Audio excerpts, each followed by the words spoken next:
20ವರೆಗಿನ ಶ್ಲೋಕ.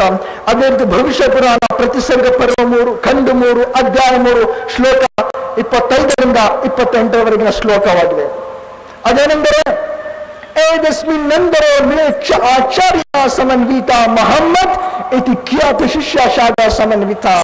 ಅಂದರೆ ಮೊಹಮ್ಮದ್ ಎಂಬ ಆಚಾರ್ಯರು ತಮ್ಮ ಅನುಯಾಯಿಗಳೊಂದಿಗೆ ಅರೇಬಿಯಾದಲ್ಲಿ ಪ್ರತ್ಯಕ್ಷ ಪಡುವರು. ಭೋಜರಾಜ ಉವಾಚೆ ನಮಸ್ತೆ ಗಿರಿಜಾನಾಥ ಮರುಸ್ಥಲಿ ವಾಸಿನೆ ತ್ರಿಪುರಾಸುರನಾಶಿ ಬಹುಮಾಯ ಪ್ರವರ್ತಿನೆ ಮ್ಲೇಚ್ಛಗೃತ್ತಾಯ ಶುದ್ಧಾಯ ಸಚ್ಚಿದಾನಂದ ರೂಪಿಣೆ ತ್ವಮ್ಮ ಕಿಂಕರ ಬುದ್ಧಿ ಶರಣಾರ್ಥಮುಪಾಗತಂ.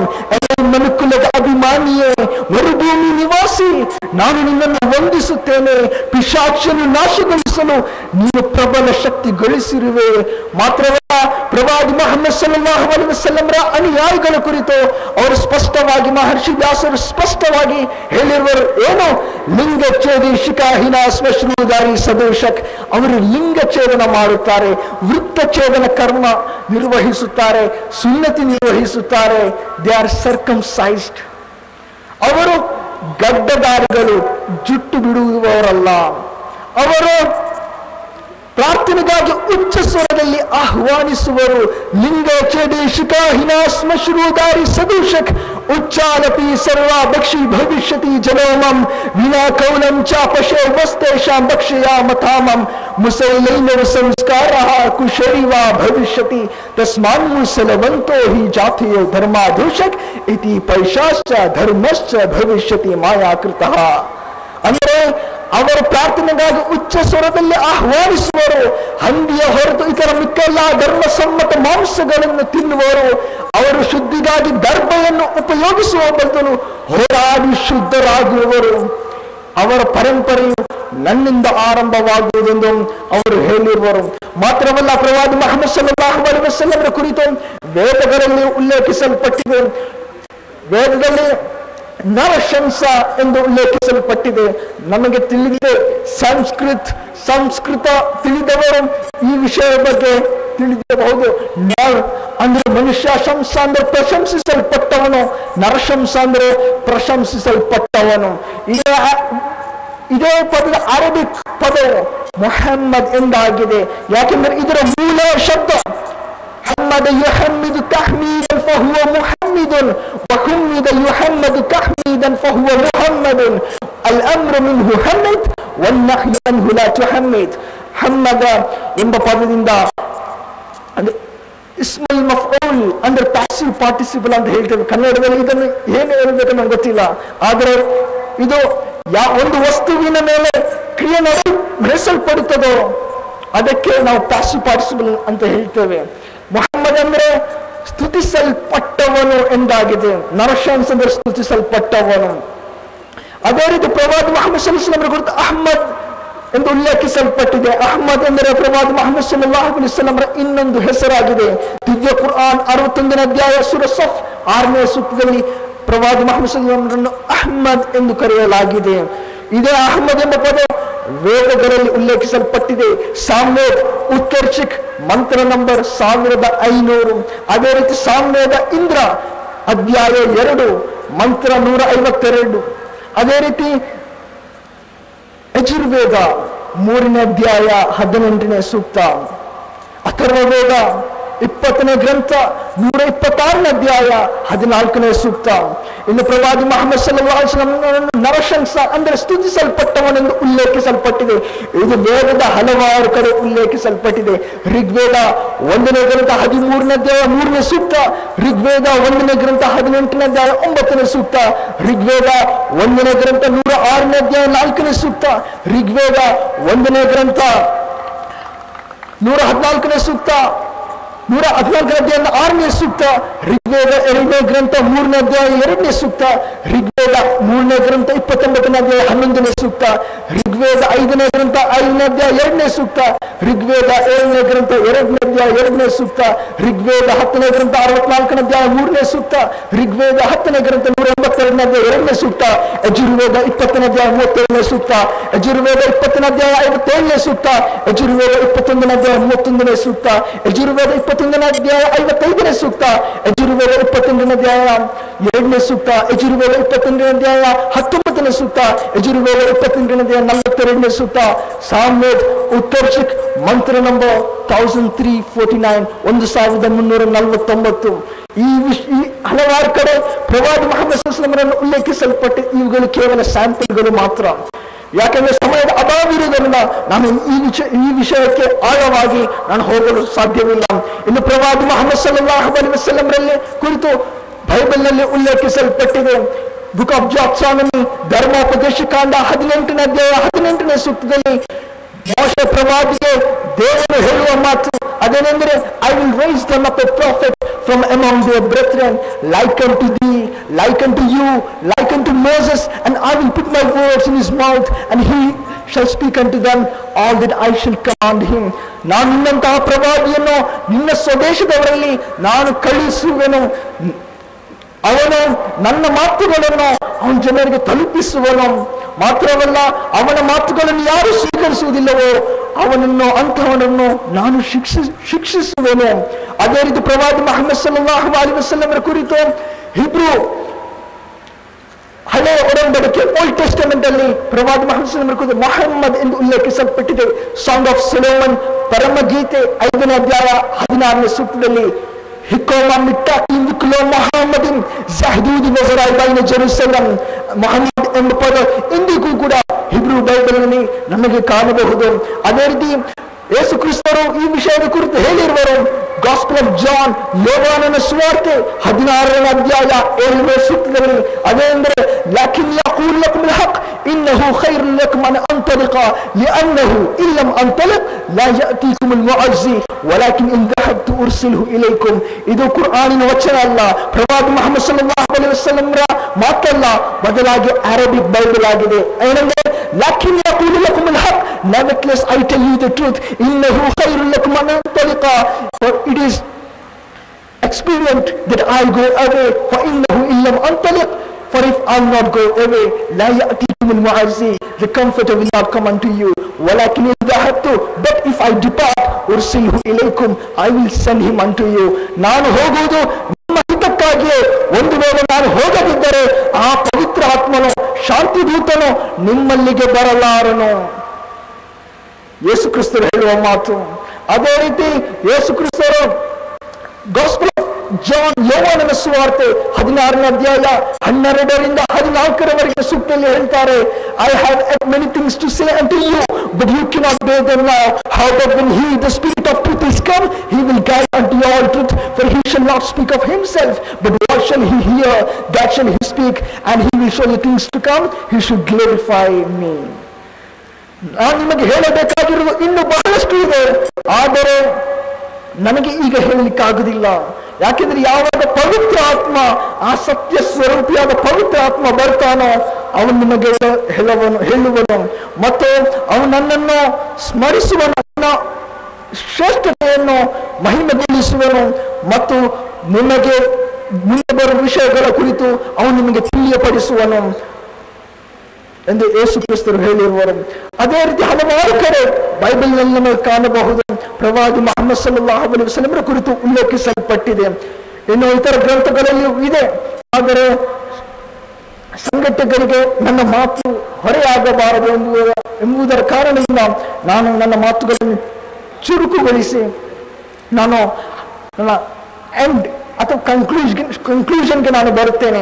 ಅದೇನೆಂದರೆ, ಪ್ರವಾದಿ ಮುಹಮ್ಮದ್ ಸಲ್ಲಲ್ಲಾಹು ಅಲೈಹಿ ವಸಲ್ಲಂ ಕೇವಲ ಅರಬ್ಬರ ಪ್ರವಾದಿಯಲ್ಲ, ಕೇವಲ ಮುಸಲ್ಮಾನರ ಪ್ರವಾದಿಯಲ್ಲ, ಕೇವಲ ಒಂದು ವಿಭಾಗಕ್ಕೆ ಸೀಮಿತಗೊಳಿಸಲ್ಪಟ್ಟ ಪ್ರವಾದಿಯಲ್ಲ, ಬದಲಾಗಿ ಸಮಸ್ತ ಮನುಕುಲಕ್ಕೆ ಅವರನ್ನು ಕಳುಹಿಸಲಾಗಿದೆ. ಪ್ರವಾದಿ ಮುಹಮ್ಮದ್ ಸಲ್ಲಲ್ಲಾಹು ಅಲೈಹಿ ವಸಲ್ಲಂ ಸೃಷ್ಟಿಸಿದ ಬದಲಾವಣೆಯನ್ನು ನೋಡಿದಾದರೆ ಹಲವಾರು ಚರಿತ್ರಕಾರರು, ಹಲವಾರು ಚಿಂತಕರು ಮೂಕವಿಸ್ಮಿತರಾಗಿರುವರು.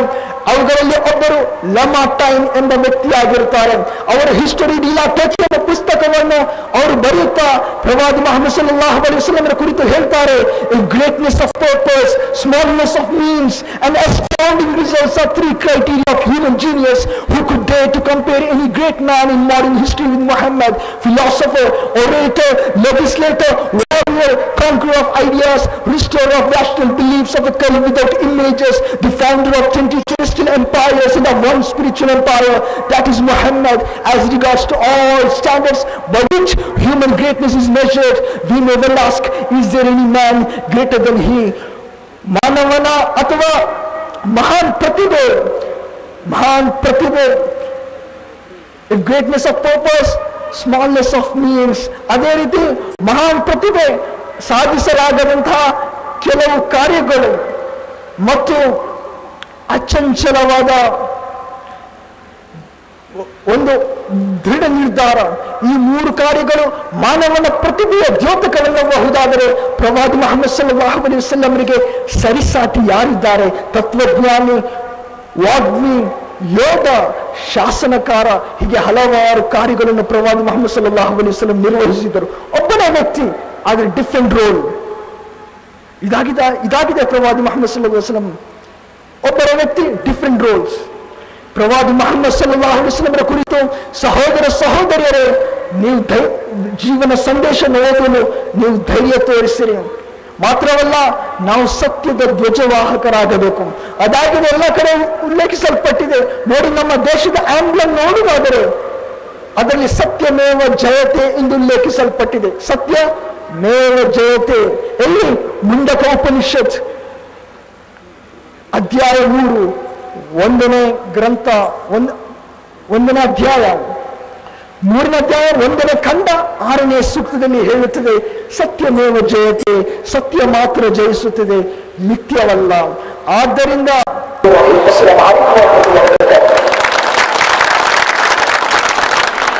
ಈಗ ನಮ್ಮ ಕಾರ್ಯಕ್ರಮದ ಅಂತಿಮ ಪ್ರವಚನ ಮತ್ತು ಕೊನೆಯ ಪ್ರವಚನವಾಗಿರುತ್ತದೆ. ನಾನು ಆಹ್ವಾನಿಸುತ್ತೇನೆ ಬ್ರದರ್ ಉಮರ್ ಶರೀಫ್ ಅವರು.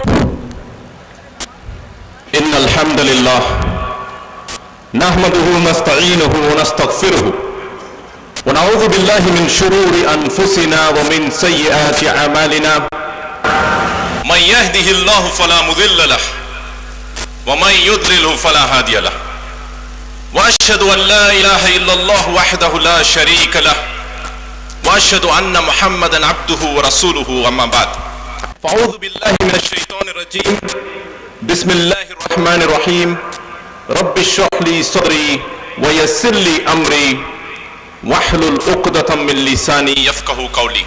ನನ್ನ ಭಾಷಣೆಯಲ್ಲಿ ನಾನು ಒಂದು ಹೇಳ್ಕೊಳ್ತೀನಿ. ನಾನು ಕನ್ನಡ ಭಾಷಣೆಯನ್ನು ಬಾಲ ಕೊಟ್ಟಿಲ್ಲ, ಇಂಗ್ಲಿಷ್ ಭಾಷಣೆಗಳನ್ನು ಬಾಲ ಕೊಟ್ಟಿದ್ದೀನಿ. ಆದರೆ ಕನ್ನಡದಲ್ಲಿ ಮಾತಾಡೋದಕ್ಕೆ ನಾನು ಪ್ರಯತ್ನ ಮಾಡುತ್ತೇನೆ. ಡಾರ್ವಿನ್ಸ್ ಥಿಯರಿ, ಡಾರ್ವಿನ್ 1859ನಲ್ಲಿ ಒಂದು ಪುಸ್ತಕವನ್ನು ಬರೆದ. ಆ ಪುಸ್ತಕದ ಹೆಸರು ದ ಒರಿಜಿನ್ ಆಫ್ ಸ್ಪೀಶೀಸ್. ಆ ಪುಸ್ತಕದ ಪ್ರಕಾರ ಅವನು ಏನ್ ಹೇಳ್ಕೊಂಡಂದ್ರೆ, ಮನುಷ್ಯ ಒಂದು ಕಾಲದಲ್ಲಿ ಕೋತಿಯಾಗಿದ್ದ. ಆ ಕೋತಿ ಸ್ವಯಂ ಸ್ವಲ್ಪ ಕಷ್ಟಪಟ್ಟು ಬದಲಾವಣೆ ಆಗಿ ಇವತ್ತಿಗೆ ಮನುಷ್ಯನಾಗಿದ್ದಾನೆ. ಒಂದು ಥಿಯರಿ. ಇವತ್ತಿಗೆ ಸ್ಕೂಲ್ ಪಾಠಗಳ ಪುಸ್ತಕಗಳಲ್ಲಿ ಇದೇ ವಿಷಯಗಳನ್ನು ಮಕ್ಕಳಿಗೆ ಬೋಧನೆ ಮಾಡ್ತಾರೆ. ಆದ್ದರಿಂದ ಮಕ್ಕಳು ಏನ್ ಅನ್ಕೊಳ್ತಾರೆ ಅಂದ್ರೆ, ನಾವು ಒಂದು ಕಾಲದಲ್ಲಿ ಕೋತಿಯಾಗಿದ್ವಿ, ಆದ್ದರಿಂದ ದೇವರ ಬಗ್ಗೆ ಚಿಂತನೆ ಮಾಡಬೇಕಾಗಿ ಅವಶ್ಯಕತೆ ಇಲ್ಲ ಅಂತ. ಈ ಡಾರ್ವಿನ್ಸ್ ಥಿಯರಿಯಿಂದ ಆಗಿರತಕ್ಕ ಈ ಸಮಾಜದಲ್ಲಿ ಏನು ಉಂಟಾಗಿದೆ ಅಂತ ನಾನು ನಿಮ್ಮ ಮುಂದೆ ಹೇಳಕ್ ಬರ್ತೀನಿ. ಇವಾಗ ವೆಸ್ಟರ್ನ್ ಕಂಟ್ರೀಸ್ ನಲ್ಲಿ ಅವರಿಗೆ ದೇವರ ಬಗ್ಗೆ ನಂಬಿಕೆ ಇಲ್ಲ, ನಾಸ್ತಿಕರು, ದೇವರ ಬಗ್ಗೆ ನಂಬಿಕೆನೇ ಇಲ್ಲ. ಡಾರ್ವಿನ್ ಥಿಯರಿ ಬಗ್ಗೆ ನಂಬಿಕೆ ಇದೆ. ಅವ್ರೇನ್ ಹೇಳ್ಕೊಳ್ತಾರೆ ಅಂದ್ರೆ, ಒಂದು ಕಾಲದಲ್ಲಿ ನಾವು ಕೋತಿಯಾಗಿದ್ವಿ, ಕೋತಿ ಅಂತೂ ಬಟ್ಟೆ ಅಂತೂ ಆಗೋದಿಲ್ಲ, ನಾವ್ಯಾರಿಗೆ ಬಟ್ಟೆ ಹಾಕೊಳ್ಬೇಕು? ಆದ್ದರಿಂದ ಸ್ಕೂಲ್ ಕಾಲೇಜಿಗೆ ಹೋಗುವ ಮಕ್ಕಳು ಕೂಡ ಆಕ್ಸ್ಫರ್ಡ್ ಯೂನಿವರ್ಸಿಟಿ ಹೇಳ್ಕೊಳ್ತೀವಿ, ಲಂಡನ್ ನಲ್ಲಿ ಆಕ್ಸ್ಫರ್ಡ್ ಯೂನಿವರ್ಸಿಟಿ, ಅಲ್ಲಿ ಬಂದು ಫಂಡ್ ರೈಸ್ ಮಾಡಬೇಕಿತ್ತು. ಏನೋ ಚಾರಿಟಬಲ್ ಆಕ್ಟಿವಿಟಿ, ಸಮಾಜ ಸೇವೆ ಮಾಡೋದಕ್ಕೆ ಕಾಸು ಅಂದ್ರೆ ಮನಿ, ಅದನ್ನ ಅವರು ಕಲೆಕ್ಟ್ ಮಾಡುವಾಗ ಒಂದು ಐಡಿಯಾ ಅವ್ರಿಗೆ ಬಂತು. ಏನಂದ್ರೆ, ನಾವು ಎಲ್ಲರೂ ಕಾಲೇಜ್ ಬರುವಾಗ ಒಂದಿನ ಕಾಲೇಜ್ ಬರುವಾಗ ಬಟ್ಟೆ ಹಾಕೊಳ್ದೇನೆ ಬರ್ಬೇಕು. ಬಟ್ಟೆ ಹಾಕೊಳ್ದೆ ಕಾಲೇಜ್, ಯೂನಿವರ್ಸಿಟಿ, ಟೀಚರ್, ಸ್ಟೂಡೆಂಟ್ಸ್ ಎಲ್ಲರೂ ಒಂದಿನ ಬಟ್ಟೆ ಹಾಕೊಳ್ದೇನೆ ಬಂದ್ರು. ಯಾಕೆ? ಚಾರಿಟಿಗೆ ಕಾಸು ಕಲೆಕ್ಟ್ ಮಾಡ್ಬೇಕಂತ ಒಂದು ಕಾರಣಕ್ಕೋಸ್ಕರ. ಅದೇ ತರ ಡಾರ್ವಿನ್ಸ್ ಥಿಯರಿ ಪ್ರಕಾರ ಮನುಷ್ಯ ಏನನ್ಕೋತಾನಂದ್ರೆ, ಮೊದಲು ಕೋತಿಯಾಗಿದ್ದ, ಆಮೇಲೆ ಇವತ್ತು ಮನುಷ್ಯನಾಗಿದ್ದಾನಂತ. ಈ ವೆಸ್ಟರ್ನ್ ಕಾನ್ಸೆಪ್ಟ್ ನಲ್ಲಿ ಬ್ಲ್ಯಾಕ್ ಪೀಪಲ್ ಅಂದ್ರೆ ಆಫ್ರಿಕನ್ಸ್, ನೀಗ್ರೋಸ್, ಬ್ಲ್ಯಾಕ್ಸ್ ಬಗ್ಗೆ ನೀವೇನೇನು ಹೇಳ್ಕೊಳ್ತೀರ ಅಂತ ಕೇಳಿದ್ರೆ ಅವ್ರು ಹೇಳ್ಕೊಳ್ತಾರೆ, ಅವರು ಇನ್ನೂ ಚೇಂಜ್ ಆಗಿಲ್ಲ, ನಾವು ವೈಟ್ ಮೆನ್ ನಾವೇ ಶ್ರೇಷ್ಠವಾದವರು, ನಾವೇ ಎವಲ್ಯೂಷನ್ ಅಲ್ಲಿ ಬೆಸ್ಟ್ ಕ್ರೀಚರ್ಸ್ ಅಂತ ಅವ್ರು ಹೇಳ್ಕೊಳ್ತಾರೆ. ಆದ್ದರಿಂದ ರೇಸಿಸಂ ಉಂಟಾಗೋದಕ್ಕೂ ಒಂದು ಕಾರಣ ಡಾರ್ವಿನ್ಸ್ ಥಿಯರಿ. ಆದ್ರೆ ಇಸ್ಲಾಂ ಏನ್ ಹೇಳ್ಕೊಳ್ತಂದ್ರೆ, ಇವಾಗ ಹಲವಾರು ಸ್ಪೀಕರ್ಸ್ ಬಂದು ಈ ಒಂದು ವಿಷಯವನ್ನು ಸ್ಪಷ್ಟವಾಗಿ ಹೇಳಿದರು. ಯಾ ಅಯ್ಯುಹನ್ನಾಸ್ ಇನ್ನಾ ಖಲಕ್ನಾಕುಂ ಮಿನ್ ದಕರಿನ್ ವ ಉನ್ಸಾ ವಜಅಲ್ನಾಕುಂ ಶುಊಬನ್ ವ ಕಬಾಯಿಲ ಲಿತಾರಫು ಇನ್ನ ಅಕ್ರಮಕುಂ ಇಂದಲ್ಲಾಹಿ ಅತ್ಕಾಕುಂ ಇನ್ನಲ್ಲಾಹ ಅಲೀಮುನ್ ಖಬೀರ್. ಓ ಮನುಷ್ಯರೇ, ನಿಮ್ಮೆಲ್ಲರನ್ನು ಒಂದು ಗಂಡಸು, ಒಂದು ಹೆಂಗಸು, ಒಂದು ಪುರುಷ ಮತ್ತೆ ಒಂದು ಹೆಂಗಸಿಂದ ನಾವು ನಿಮ್ಮೆಲ್ಲರನ್ನು ಸೃಷ್ಟಿ ಮಾಡಿದ್ದೇವೆ, ನಿಮ್ಮನ್ನು ಗೋತ್ರವಾಗಿ ಮಾಡಿದ್ದೇವೆ. ಯಾಕೆ? ನಿಮ್ಮನ್ನು ನೀವು ಅರಿತುಕೊಳ್ಳುವುದಕ್ಕೋಸ್ಕರ. ನಿಮ್ಮಲ್ಲಿ ಶ್ರೇಷ್ಠವಾದರು ಯಾರಂದ್ರೆ, ಯಾರು ದೇವರ ನಂಬಿಕೆ ಜೊತೆಗೆ ಒಳ್ಳೆಯ ಕಾರ್ಯಗಳನ್ನು ಮಾಡುತ್ತಾನೋ ಅವನೇ ನಿಮ್ಮಲ್ಲಿ ಶ್ರೇಷ್ಠವಾದವನು. ಹಾಗೆ ಇಸ್ಲಾಂ ಪ್ರಕಾರ ನೋಡಿದ್ರೆ ಒಬ್ಬ ಬೆಳಕಿರ್ಬೋದು, ಕರಿಯನಾಗಿರ್ಬೋದು, ಶ್ರೇಷ್ಠವಾದವನು ಯಾರು? ದೇವರ ನಂಬಿಕೆ ಜೊತೆಗೆ ಒಳ್ಳೆಯ ಕಾರ್ಯಗಳನ್ನು ಮಾಡೋನು ಮಾತ್ರ ಶ್ರೇಷ್ಠವಾದವನು. ಹಾಗೆ ಇಸ್ಲಾಂ ಪ್ರಕಾರ ಮೊದಲ ಮನುಷ್ಯ ಆದಮ್ ಅಲೈಹಿಸ್ಸಲಾಂ, ಮತ್ತೆ ಹೆಂಗಸು ಹವ್ವಾ ಅಲೈಹಿಸ್ಸಲಾಂ.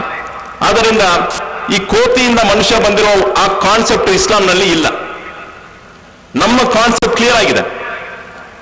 ಇವತ್ತಿಗೆ ಸೈಂಟಿಫಿಕ್ ಡಿಸ್ಕವರಿನಲ್ಲಿ ಗೊತ್ತಾಗಿದೆ ಮನುಷ್ಯ ಬಂದು ಕೋತಿಯಿಂದ ಬಂದಿಲ್ಲ ಅಂತ. ಹಲವಾರು ರೀಸನ್ಸ್ ಇದೆ. DNA ಬಗ್ಗೆ ತಿಳುವಳಿಕೆ ಪಡೆದ ಮೇಲೆ ಮನುಷ್ಯರಿಗೆ ಗೊತ್ತಾಯಿತು, ಆ DNA ನಲ್ಲಿ ಏನ್ ರಿಜಿಸ್ಟರ್ ಆಗಿದೆಯೋ ಅಷ್ಟೇ ಮನುಷ್ಯ ಮಾಡಕ್ಕೆ ಸಾಧ್ಯ. ಒಬ್ಬ ಮನುಷ್ಯ ನಂತರ 6 ಅಡಿ ಎತ್ತರ ಇದ್ದೀನಿ. ಯಾಕೆ ನಾನು 6 ಅಡಿ ಎತ್ತರ ಇದ್ದೀನಿ ಅಂದ್ರೆ ಆ DNA ಒಳಗಡೆ ರಿಜಿಸ್ಟರ್ ಆಗಿದೆ. ಕೆಲವರು ಕಪ್ಪಗಿರ್ತಾರೆ. ಯಾಕೆ ಅವರು ಕಪ್ಪಗಿರ್ತಾರೆ ಅಂದ್ರೆ ಅದು DNA ನಲ್ಲಿ ರಿಜಿಸ್ಟರ್ ಆಗಿದೆ. ಆದ್ದರಿಂದ ಆ DNA ನಲ್ಲಿ ಎಷ್ಟು ಪ್ರೋಗ್ರಾಮ್ ಆಗಿದೆಯೋ ಅದಕ್ಕಿಂತ ಜಾಸ್ತಿ ಒಬ್ಬ ಮನುಷ್ಯ ಮಾಡಕ್ಕೆ ಸಾಧ್ಯನೇ ಇಲ್ಲ. ಸೊ ಇದೆಲ್ಲ ಬಂದು ಸೈಂಟಿಸ್ಟ್ ಎಷ್ಟೋ ರಿಸರ್ಚ್ ಮಾಡಿ ಡಾರ್ವಿನ್ಸ್ ಥಿಯರಿ ಅದು ಬಂದು ಬರೀ ಥಿಯರಿ, ಎಸ್ಟಾಬ್ಲಿಷ್ ಫ್ಯಾಕ್ಟ್ ಇಲ್ಲ. ಮತ್ತೆ ಮನುಷ್ಯ ಕೋತಿಯಿಂದ ಬಂದಿಲ್ಲ ಅಂದ್ರೆ ಅವನು ಹ್ಯಾಗ್ ಬಂದ? ಮನುಷ್ಯ ಬಂದು ಕೋತಿಯಿಂದ ಬಂದಿಲ್ಲ. ಮತ್ತೆ ಹ್ಯಾಗ್ ಬಂದ ಅಂತ ನಾವು ಗ್ರಂಥಗಳನ್ನು ಓದಿದ್ರೆ ನಮ್ಗೆ ಗೊತ್ತಾಗತ್ತೆ. ಕುರಾನ್ ನಲ್ಲಿ ಮತ್ತೆ ಇದಕ್ಕೆ ಮುಂಚೆ ಬಂದಿರುವ ಗ್ರಂಥಗಳಲ್ಲಿ ಒಂದೇ ವಿಷಯ ಹೇಳಿದೆ, ಒಬ್ಬ ಗಂಡಸು, ಒಬ್ಬ ಹೆಂಗಸು.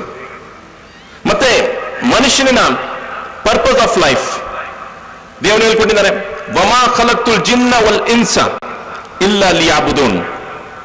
ಮನುಷ್ಯರನ್ನು ಸೃಷ್ಟಿ ಮಾಡಿದ ಕಾರ್ಯ ಏನಕ್ಕೋಸ್ಕರ ಅಂದ್ರೆ ದೇವನನ್ನು ಆರಾಧನೆ ಮಾಡೋಕ್ಕೋಸ್ಕರ. ಹೇಗೆ ಆರಾಧನೆ ಮಾಡಬೇಕು ನಮ್ಗೆ ಯಾಕೆ ಗೊತ್ತಾಗತ್ತೆ? ಅದಕ್ಕೋಸ್ಕರ ದೇವನು ಗ್ರಂಥಗಳನ್ನು ಕಳುಹಿಸಿದ, ಮತ್ತೆ ಪ್ರವಾದಿಗಳನ್ನು ಕಳುಹಿಸಿದ.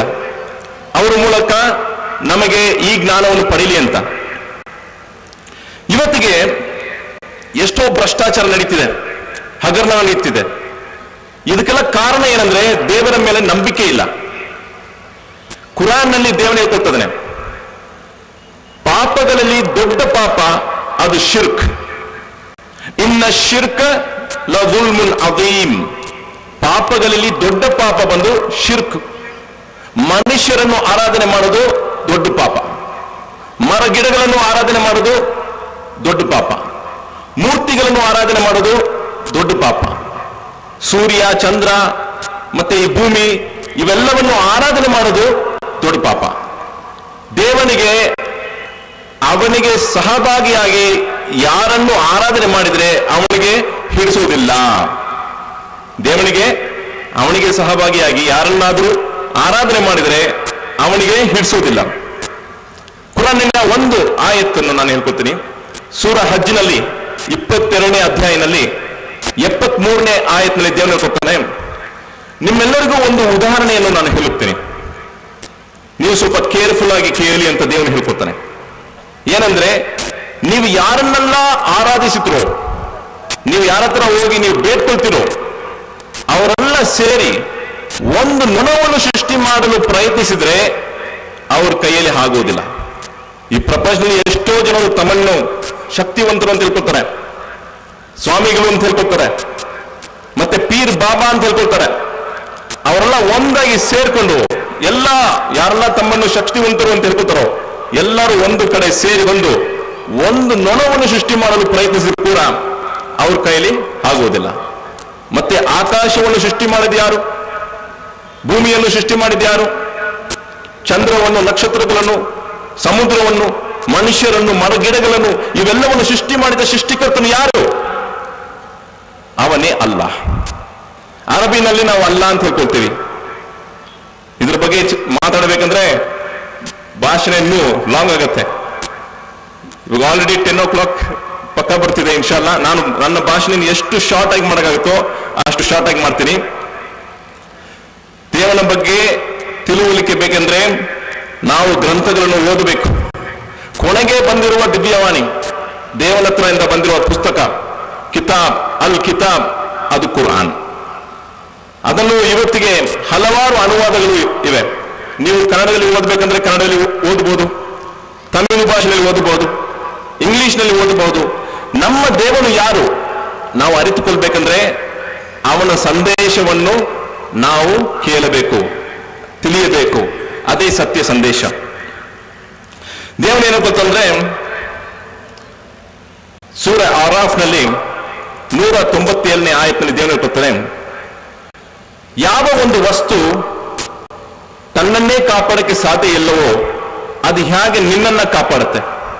ಯಾವ ಒಂದು ವಸ್ತು ತನ್ನನ್ನೇ ಕಾಪಾಡಕ್ಕೆ ಸಾಧ್ಯ ಇಲ್ಲವೋ ಅದು ಹೇಗೆ ನಿನ್ನನ್ನ ಕಾಪಾಡುತ್ತೆ? ಇವಾಗ ಕೆಲವರು ಸ್ವಾಮಿಗಳ ಹತ್ರ ಹೋಗ್ತಾರೆ, ಸ್ವಾಮೀಜಿ ನಮ್ಮನ್ನ ಕಾಪಾಡಿ ಅಂತ. ಮೊನ್ನೆ ನಾನು ಪೇಪರ್ನಲ್ಲಿ ಓದ್ತಿದ್ದೆ, ಸಾಯಿಬಾಬಾನ್ನ ICU ಇಟ್ಟಿದ್ರಂತ. ಸಾಯಿಬಾಬಾ ಎಲ್ಲರಿಗೂ ಅವ್ರಿಗೊಂದು ಏನೇನೋ ಉಪಕಾರ ಮಾಡ್ತಾರೆ ಅಂತ ಹೇಳ್ಕೊಂಡು ನಂಬ್ತಾರೆ ಮಕ್ಕಳು. ಆದ್ರೆ ಅವ್ರಿಗೆ ಹಾರ್ಟ್ ಪ್ರಾಬ್ಲಮ್ ಬಂದ್ರೆ, ಅವ್ರಿಗೆ ಕಿಡ್ನಿ ಪ್ರಾಬ್ಲಮ್ ಬಂದ್ರೆ ಅವರನ್ನ ಹಾಸ್ಪಿಟಲ್ನಲ್ಲಿ ICU ಇಟ್ಟಿದ್ರು. ತಮ್ಮನ್ನೇ ಅವರನ್ನ ಕಾಪಾಡಕ್ಕೆ ಸಾಧ್ಯ ಇಲ್ಲ, ಅವ್ರು ಹೇಗೆ ನಿಮ್ಮನ್ನ ಕಾಪಾಡ್ತಾರೆ? ಕುರಾನಿನ ಒಂದು ಸಂದೇಶ ನೋಡಿ. ಅದೇ ತರ ಇವತ್ತಿಗೆ ಮೂರ್ತಿಯನ್ನು ಆಚರಣೆ ಮಾಡ್ತಾರೆ, ಆರಾಧನೆ ಮಾಡ್ತಾರೆ. ಮಕ್ಕಳು ಆಟ ಆಡ್ತಿರುವಾಗ 2ನೇ ಫ್ಲೋರ್ ಇಂದ ಒಂದು ಮಗು ಬಂದು ಮೂರ್ತಿಯನ್ನು ನೂಕಿದ್ರೆ ಕೆಳಗಡೆ ಬೀಳತ್ತೆ, ಅದು ಒಡೆದೋಗುತ್ತೆ. ಹೇಗೆ ಒಂದು ವಸ್ತು ತನ್ನನ್ನೇ ಕಾಪಾಡಕ್ಕೆ ಸಾಧ್ಯ ಇಲ್ಲವೋ ಅದು ಹೇಗೆ ನಿನ್ನನ್ನು ಕಾಪಾಡುತ್ತೆ? ಇವತ್ತಿಗೆ ಬೆಂಗಳೂರು ಕಡೆ ಬಂದ್ರೆ ಈ ಬಾಬಾಗಳು ಅಂತೂ ಬಹಳ ಇದ್ದಾರೆ. ಮುಸ್ಲಿಂ ಅಂತ ಹೇಳ್ಕೊಳ್ತಾರೆ, ಗಡ್ಡ ಬಿಟ್ಕೊಂಡಿರ್ತಾರೆ, ಒಂದು ಟರ್ಬನ್ ಕಟ್ಕೊಂಡಿರ್ತಾರೆ. ಅವ್ರ ಹತ್ರ ಹೋಗ್ತಾರೆ, ನೀವು ನಮಗೆ ಒಳ್ಳೇದು ಮಾಡಿ, ನಮ್ಗೆ ಮಕ್ಕಳಿಲ್ಲ, ನಮ್ಗೆ ಇದಿಲ್ಲ ಅದಿಲ್ಲ ಬೇಡ್ಕೊಳ್ತಾರೆ. ಕುರಾನಿನ ಸಂದೇಶ, ಇಯ್ಯಾಕ ನಅಬುದು ವ ಇಯ್ಯಾಕ ನಸ್ತഈನ್, ದೇವನೇ ನಿನ್ನನ್ನೇ ಆರಾಧನೆ ಮಾಡುತ್ತೇವೆ ಮತ್ತೆ ನಿನ್ನತ್ರನೇ ನಾವು ಬೇಡ್ಕೊಳ್ತೇವೆ, ಬೇರೆ ಯಾರ ಹತ್ರನೂ ಬೇಡ್ಕೊಳ್ಳಲ್ಲ.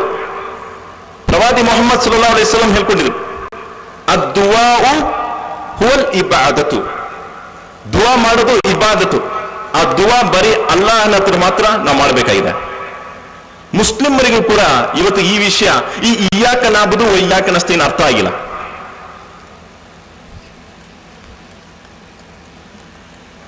ಕುಮಾರಸ್ವಾಮಿ ಲೇಔಟ್ನಲ್ಲಿ ಒಬ್ಬ ಪೀರ್ ಬಾಬಾ ಅಂತ ಹೇಳ್ಕೊಂಡಿದ್ದ.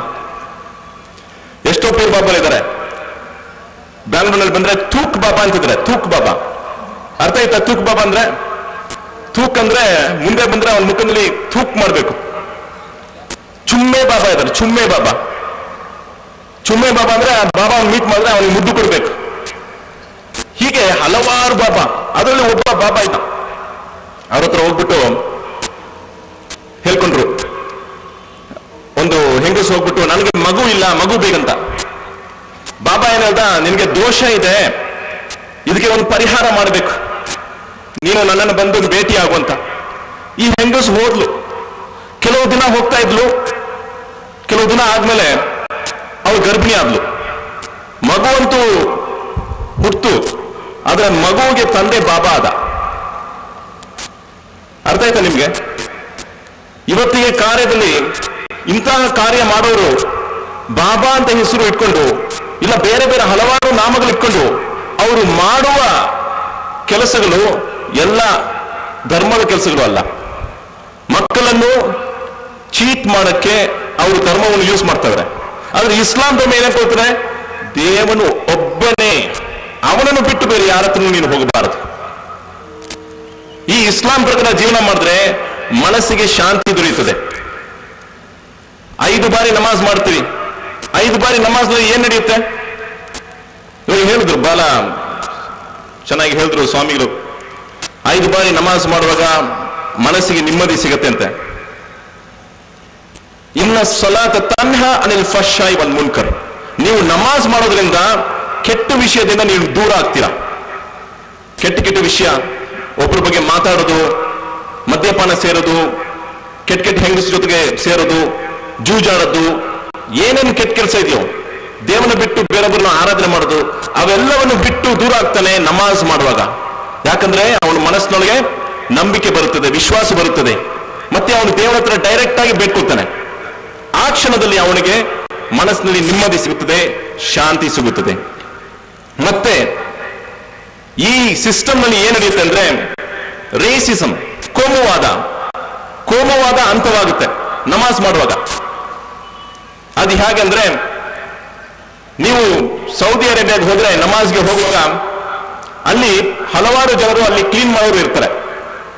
ಮಸೂದಿಯನ್ನು ಕ್ಲೀನ್ ಮಾಡೋರು ಇಂಡಿಯನ್ಸ್ ಇರ್ತಾರೆ, ಬಾಂಗ್ಲಾದೇಶ್ ಇರ್ತಾರೆ, ಪಾಕಿಸ್ತಾನಿ ಇರ್ತಾರೆ, ಹಸಿರು ಬಣ್ಣದ ಡ್ರೆಸ್ ಹಾಕೊಂಡಿರ್ತಾರೆ. ಅವರು ಕ್ಲೀನ್ ಮಾಡ್ತಾನೆ ಇರ್ತಾರೆ. ನಮಾಜ್ಗೆ ಬೇರೆ ಆದ್ರೆ ಅಲ್ಲಾಹು ಅಕ್ಬರ್ ಅಂತ ಹೇಳ್ಕೊಡ್ಲೆ ಎಲ್ಲರೂ ನಮಾಜ್ಗೆ ತಯಾರಾಗ್ತಾರೆ. ಹೋಗಿ ಮುಂದು ಸಫ್ನಲ್ಲಿ ನಿಂತ್ಕೊಳ್ತಾರೆ. ಹಣವಂತ ಶೇಖು, ಅವನೊಂದು ಕಾಸ್ಟ್ಲಿ ಡ್ರೆಸ್ ಹಾಕೊಂಡಿರ್ತಾನೆ, ಒಂದು ಮರ್ಸಿಡೀಸ್ ಬೆನ್ಸ್ಲಿ ಬರ್ಬೋದು, ಕಾಸ್ಟ್ಲಿ ಅತ್ತರ್ ಹಾಕೊಂಡಿರ್ತಾನೆ, ಪರ್ಫ್ಯೂಮ್ ಹಾಕೊಂಡಿರ್ತಾನೆ. ಅವನು ಲೇಟ್ ಆಗಿ ಬಂದ್ರೆ ಆ ಕ್ಲೀನರ್ ಹಿಂದೆನೆ ಇವನು ನಮಾಜ್ ಮಾಡ್ತಾನೆ. ಅವನು ಮುಂದೆ ಹೋಗಕ್ಕೆ ಸಾಧ್ಯನೇ ಇಲ್ಲ. ಎಲ್ಲೋಗಿ ನಮಾಜ್ ಮಾಡ್ತಾನೆ? ಹಿಂದೆ. ಮುಂದೆ ಹೋಗಕ್ಕೆ ಅವನಿಗೆ ರಿಸರ್ವೇಶನ್ ಮಾಡಕ್ಕೆ ಸಾಧ್ಯ ಇಲ್ಲ. APJ ಅಬ್ದುಲ್ ಕಲಾಂ ಆದ್ರು ಫಾರ್ಮರ್ ಪ್ರೆಸಿಡೆಂಟ್ ಆಫ್ ಇಂಡಿಯಾ. ಅವರು ನಮಾಜಿಗೆ ವೇಳೆ ಆದ್ರೆ, ಲೇಟ್ ಆದ್ರೆ ಜುಮ್ಮಾ ನಮಾಜ್ಗೆ ಮಸೀದಿಗೆ ಆಚೆ ನಿಂತ್ಕೊಂಡು ಅವರು ನಮಾಜ್ ಮಾಡಿದ್ದಾರೆ. ಇದು ನ್ಯೂಸ್ ಪೇಪರ್ ನಲ್ಲಿ ಬಂದಿದೆ. APJ Abdul Kalam farmer president ಅಂತ ಫ್ರಂಟ್ ಸಫ್ ನಲ್ಲಿ ಅವರಿಗೆ ಬುಕ್ ಮಾಡಕ್ಕೆ ಚಾನ್ಸೇ ಇಲ್ಲ. ಇದು ಇಸ್ಲಾಂ ನಲ್ಲಿ ಇದೆ, ಬೇರೆ ಎಲ್ಲೂ ಇಲ್ಲ. ಇಸ್ಲಾಂ ಧರ್ಮದಲ್ಲಿ ಮಾತ್ರ ಈಕ್ವಾಲಿಟಿಯನ್ನು ನೀವು ನೋಡಬಹುದು.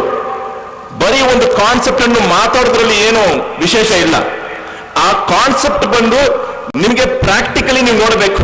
ಆ practical display and demonstration of a concept, ಅದನ್ನು ನೀವು ಇಸ್ಲಾಂ ಧರ್ಮದಲ್ಲಿ ನೋಡಬಹುದು. ಅಂಬೇಡ್ಕರ್ ಅವರು ಒಂದು ಕಾಲದಲ್ಲಿ ಅವರು ಸ್ಕೂಲ್ಗೆ ಹೋಗುವಾಗ ಅವ್ರಿಗೆ ಸಮಾನವಾಗಿ ಚೇರ್ ಕೊಡ್ಲಿಲ್ಲ. ಹೈ ಕಾಸ್ಟ್ ಮೆಂಬರ್ಸ್ಗೆ ಚೇರ್ ಸಿಕ್ತಿತ್ತು, ಆದ್ರೆ ಅಂಬೇಡ್ಕರ್ಗೆ ಚೇರ್ಸ್ ಇಲ್ಲ, ಕೆಳಗೆ ಕೂರಿಸ್ತಿದ್ರು. ಯಾಕಂದ್ರೆ ಅವರೊಬ್ಬ ಅಚ್ಚುತ್ತ ನೀರು ಕೇಳಿದ್ರೆ ಅವ್ರಿಗೆ ಹೆಂಗ್ ಗೊತ್ತ ಕೊಡ್ತಾರೆ? ಲೋಟವನ್ನು ಬಾಯಿ ಮೇಲಿಂದ ನೀರು ಕೊಡ್ತಾರೆ. ಲೋಟವನ್ನು ಮುಟ್ಟಬೇಡ. ಇಂಡಿಯಾದಲ್ಲಿ ಲೋಟವನ್ನು ಮುಟ್ಟಿದ್ರೆ ಅಚ್ಚುತ್ತ, ನೀನು ಮುಟ್ಟಂಗೆ ಸಾಧ್ಯ ಇಲ್ಲ. ನೆಲ್ಸನ್ ಮಂಡೇಲಾ ಸೌತ್ ಆಫ್ರಿಕಾನಲ್ಲಿ ಅವರು ಫೈಟ್ ಮಾಡಿದ್ರು. ಬ್ಲ್ಯಾಕ್ಸ್ ಅಂಡ್ ವೈಟ್ಸ್, ಬಿಳಿಕೆ ಇರೋರು, ಕರಿಕೆ ಇರೋರು ಅವ್ರ ಮಧ್ಯದಲ್ಲಿ ಇರುವ ದ್ವೇಷ, ಫೈಟ್ಸ್, ಇದಕ್ಕೆ ಇಸ್ಲಾಂ ಒಂದು ಪರಿಹಾರ, ಒಂದು ಮೆಡಿಸಿನ್ ಆಗಿದೆ, ಔಷಧಿ ಆಗಿದೆ. ಹಾಗೆ ಇಸ್ಲಾಂ ಹೇಳಿಕೊಳ್ಳುವ ಸಿಸ್ಟಮ್ ಪ್ರಕಾರ ಜೀವನ ಮಾಡಿದ್ರೆ ಈ ಪ್ರಪಂಚದಲ್ಲಿ ಶಾಂತಿ ಸಿಗುತ್ತದೆ. ಮತ್ತೆ ಇಸ್ಲಾಂನಲ್ಲಿ ಎಕ್ಸ್ಟ್ರೀಮಿಸಂ ಇಲ್ಲ, ಎಲ್ಲಿನೂ ಎಕ್ಸ್ಟ್ರೀಮ್ ಹೋಗಕ್ಕೆ ಸಾಧ್ಯ ಇಲ್ಲ. ಒಬ್ಬ ಮನುಷ್ಯ ಸನ್ಯಾಸಿ ಆಗಬೇಕಂದ್ರೆ ಇಸ್ಲಾಂನಲ್ಲಿ ಸನ್ಯಾಸಿ ಆಗುವುದಕ್ಕೆ ಸಾಧ್ಯ ಇಲ್ಲ, ಯಾಕಂದ್ರೆ ಇಸ್ಲಾಂ ಒಂದು ತಡೆ ಮಾಡುತ್ತದೆ.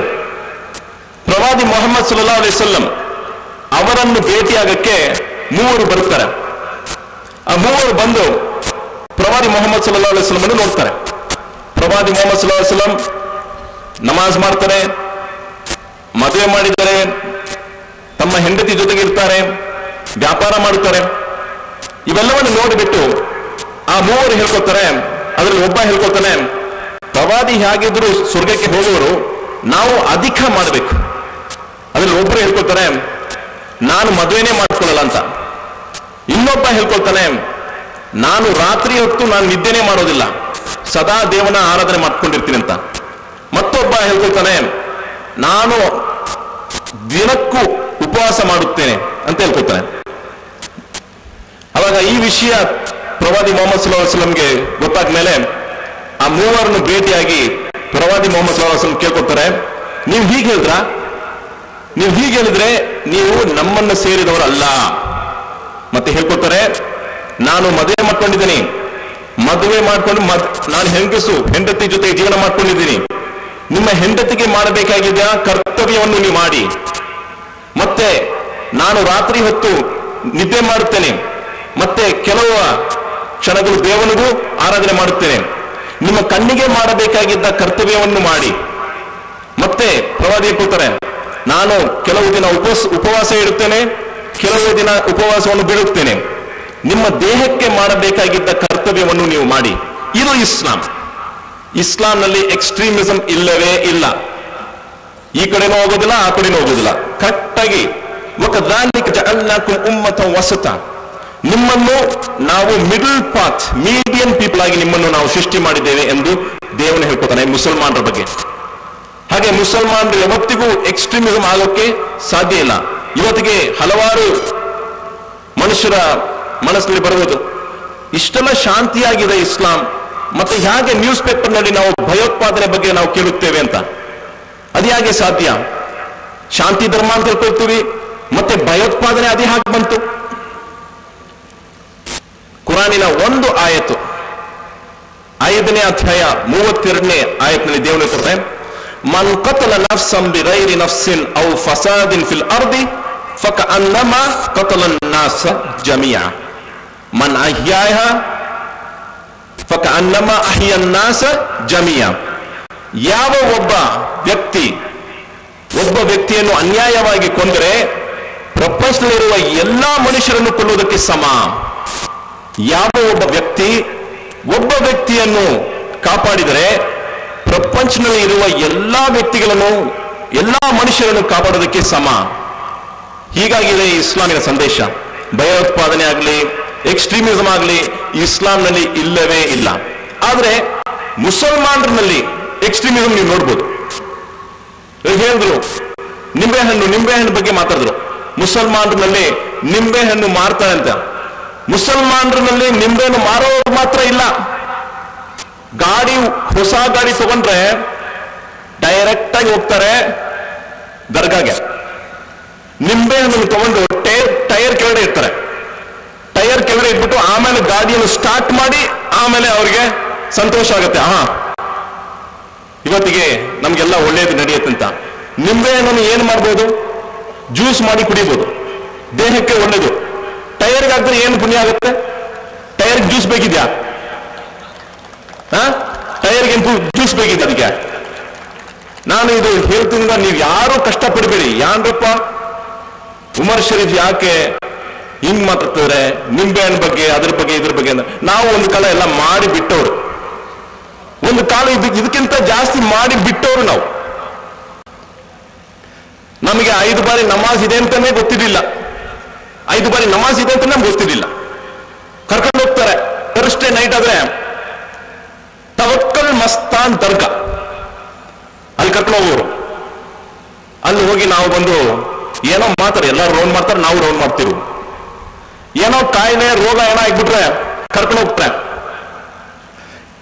ಅಲ್ಲಿ ಈ ಅಗರಬತ್ತಿ ಇದೆಲ್ಲ, ಅಗರಬತ್ತಿಯಿಂದ ಬರುವ ಆಶ್ ಬೂದಿ ಅದನ್ನು ಕೊಡೋರು. ಡಾಕ್ಟರ್ ಹತ್ರ ಹೋಗ್ತಿರ್ಲಿಲ್ಲ, ಅಗರಬತ್ತಿಯಿಂದ ಬೂದಿ ತಗೊಂಡ್ ಬಂದು ಹಾಲು ಮಿಕ್ಸ್ ಮಾಡಿ ಕುಡಿಯೋರು. ಇವತ್ತಿಗೆ ಗೊತ್ತಾಯ್ತು ಆ ಅಗರಬತ್ತಿ ಮ್ಯಾನುಫ್ಯಾಕ್ಚರ್ ನಲ್ಲಿ ಕೌಡಂಗ್ ಯೂಸ್ ಮಾಡ್ತಾ ಇದ್ರೆ. ಕೌಡಂಗ್ ಗೊತ್ತಾಯ್ತಲ್ಲ, ಸಗಣಿ ಅಗರಬತ್ತಿನಲ್ಲಿ ಏನ್ ಮಿಕ್ಸ್ ಮಾಡ್ತಾ ಇದ್ರೆ? ಸಗಣಿ ಮಿಕ್ಸ್ ಮಾಡ್ತಾ ಇದ್ರೆ. ಇವತ್ತಿಗೂ ಎಷ್ಟು ಮುಸಲ್ಮಾನರು ಕುಡಿತಾರೋ ಅದು ಅಲ್ಲಾನೇ ಅರಿತಾರೆ.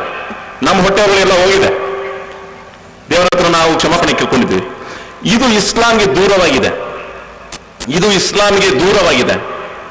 ಏಕದೇವ ವಿಶ್ವಾಸ ಇರೋರು ಇಂತಹ ಕೆಲಸ ಮಾಡಬಾರದು. ಕೆಲವರು ತಮ್ಮ ಮನೆಯಲ್ಲಿ ಹಾಕೊಂಡಿರ್ತಾರೆ, ದುಕಾನ್ ಅವ್ರ ಮಕಾನ್ಗೆ ಬರ್ಕತ್ ಕೇಳಿಯೇ. ನೋಡಿದ್ರ? ದುಕಾನ್ ಅವ್ರ ಮಕಾನ್ಗೆ ಬರ್ಕತ್ ಕೇಳಿಯೇ. ಯಾವ ಒಬ್ಬ ಮನುಷ್ಯ ಆ ಬೋರ್ಡ್ ಅನ್ನು ಬೆಳಗ್ಗೆ ಹೊತ್ತು ನೋಡಿದ್ರೆ ಸಾಯಂಕಾಲವರೆಗೂ ಅವನು ಯಾವುದೇ ಕಷ್ಟ ಬರಲ್ಲ ಅಂತ ಅದ್ರಿಗೆ ಬರ್ದಿಟ್ಟಿರ್ತಾರೆ. ಅದೇ ತರ ಬರ್ದಿಟ್ಟಿದ್ರೆ ಯಾವ ಒಬ್ಬ ಮನುಷ್ಯ ಇದನ್ನು ಸಾಯಂಕಾಲದಲ್ಲಿ ನೋಡಿದ್ರೆ ನೆಕ್ಸ್ಟ್ ಡೇ ಬೆಳಗ್ಗೆವರೆಗೂ ಅವ್ನಿಗೆ ಏನ್ ಕಷ್ಟ ಬರಲ್ಲ ಅಂತ. ಇದು ಪ್ರವಾದಿ ಹೇಳ್ಕೊಟ್ರ? ಇದು ಕುರಾನ್ ನಲ್ಲಿ ಇದೆಯಾ? ಇದು ಹದೀಸ್ ನಲ್ಲಿ ಇದೆಯಾ? ಮತ್ತೆ ಏನು ಕುರಾನ್ ನಲ್ಲಿ ಇಲ್ಲ, ಹದೀಸ್ ನಲ್ಲಿ ಇಲ್ಲ, ಪ್ರವಾದಿಯ ಆ ವಚನಗಳನ್ನೇನು ಇಲ್ಲ, ಮತ್ತೆ ಇಸ್ಲಾಮಿನ ಹೆಸರಿನಲ್ಲಿ ಏನೇನೋ ನಡೀತಿದೆ. ಇವತ್ತು ಮುಸಲ್ಮಾನರು ಇಸ್ಲಾಂ ಪ್ರಕಾರ ಜೀವನ ಮಾಡದೇ ಇರೋದ್ರಿಂದ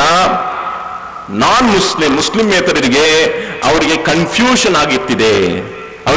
ಆಗ್ತಿದೆ. ಆದ್ದರಿಂದ ನಾವೆಲ್ಲರೂ ಕುರಾನ್ ಮತ್ತೆ ಹದೀಸಿನ ಪ್ರಕಾರ ಜೀವನ ಮಾಡೋಣ ಅಂತ ನಾವು ದೇವರ ಹತ್ರ ಪ್ರಾರ್ಥನೆ ಮಾಡೋಣ. ಇನ್ಶಾ ಅಲ್ಲಾ. ಬಾರಕಲ್ಲಾ ಫೀಕ್. ಯಾಕಂದ್ರೆ ಮಾತಾಡಬೇಕಾಗಿದೆ ಎಷ್ಟಿದೆ, ಶಾರ್ಟ್ ಅಂಡ್ ಸ್ವೀಟ್ ಆಗಿ ಮುಗಿಸ್ಬೇಕಂತಿದ್ದೀನಿ.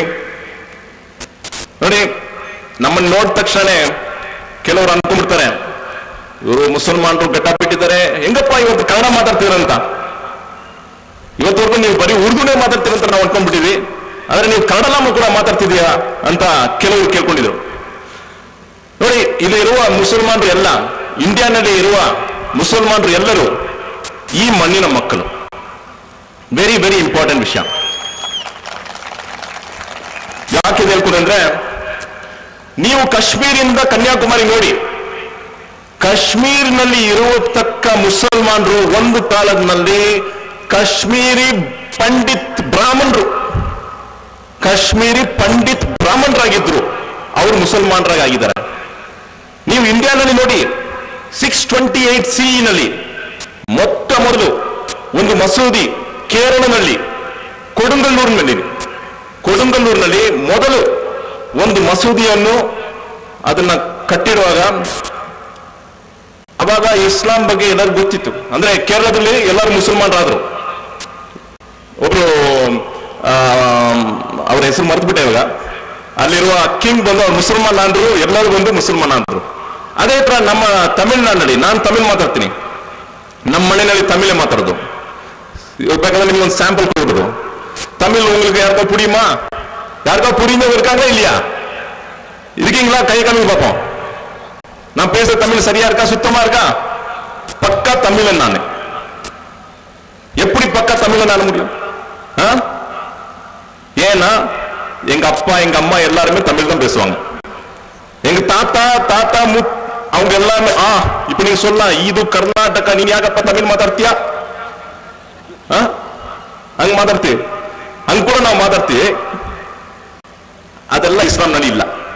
ನೋಡಿ, ಇಸ್ಲಾಂನಲ್ಲಿ ಕಾವೇರಿ ಪ್ರಾಬ್ಲಮ್ ಇದ್ರೆ, ಕಾವೇರಿ ಪ್ರಾಬ್ಲಮ್ ನೀರು ಬರ್ಬೇಕು ನಮ್ಗೆ, ನೀರು ಬಂದಿಲ್ಲ ಅಂದ್ರೆ ಬಹಳ ತೊಂದರೆ ಆಗುತ್ತೆ. ಕಾವೇರಿ ಪ್ರಾಬ್ಲಮ್ ಆದ್ರೆ, ಕಾವೇರಿ ನದಿ ನೀರು ಪ್ರಾಬ್ಲಮ್ ಆದ್ರೆ ಏನಾಗುತ್ತೆ ಅಂದ್ರೆ ಗಲಾಟೆ ನಡೆಯುತ್ತೆ. ಅಲ್ಲಿ ತಮಿಳ್ನವರು ಕನ್ನಡಿಗರನ್ನ ಹೊಡಿತಾರೆ, ಇಲ್ಲ ಕನ್ನಡಿಗರು ತಮಿಳ್ನವ್ರನ್ನ ಹೊಡಿತಾರೆ. ಆದ್ರೆ ನೀವು ಆ ಕ್ಷಣದಲ್ಲಿ ನಮ್ಮ ಮಸೀದಿಗೆ ಬನ್ನಿ, ಮಸ್ಜಿದ್ ಬನ್ನಿ, ತಮಿಳ್ನವರು ನೀವು ನೋಡ್ಬೋದು, ಕನ್ನಡಿಗರನ್ನು ನೋಡ್ಬೋದು, ಇಬ್ರು ನಮಾಜ್ ಮಾಡ್ತಿರ್ತಾರೆ. ಇದು ಇಸ್ಲಾಂ. ಇದು ಇಸ್ಲಾಂ. ನಮ್ಮಲ್ಲಿ ಇಂಥ ಬಾರ್ಡರಿಂಗ್ ಇಲ್ಲ. ನಮ್ಮಲ್ಲಿ ಇದು ಬಾರ್ಡ್ರು, ನೀನು ಅಂತ ನೀನು ಹೇಗೆ, ನೀನು ಬಿಳುಪು ಇದೆಯಾ, ನೀನು ಕಪ್ಪಿಗಿದ್ಯಾ, ನೀನು ಇಂಡಿಯನು, ನೀನು ಜಾಪನೀಸು, ಅಮೇರಿಕನು ಅಂತ ಡಿಫ್ರೆನ್ಸಸ್ಸೇ ನಮಗೆ ಬರೋದಿಲ್ಲ. ನೀನು ಮುಸಲ್ಮಾನರು, ನೀನು ಅಲ್ಲಾನು ಆರಾಧನೆ ಮಾಡ್ತಿದ್ಯಾ, ನಾನು ಆರಾಧನೆ ಮಾಡ್ತೀನಿ, ನಾವೆಲ್ಲ ಒಬ್ಬರು. ನೀನು ಅಲ್ಲಾಗೆ ಅನ್ಯಾಯ ಮಾಡಿಲ್ಲ. ಅಲ್ಲಾಗೆ ಅನ್ಯಾಯ ಮಾಡೋರು ಯಾರು? ದೇವನಿಗೆ ಇರಿಸೋದಿಲ್ಲ.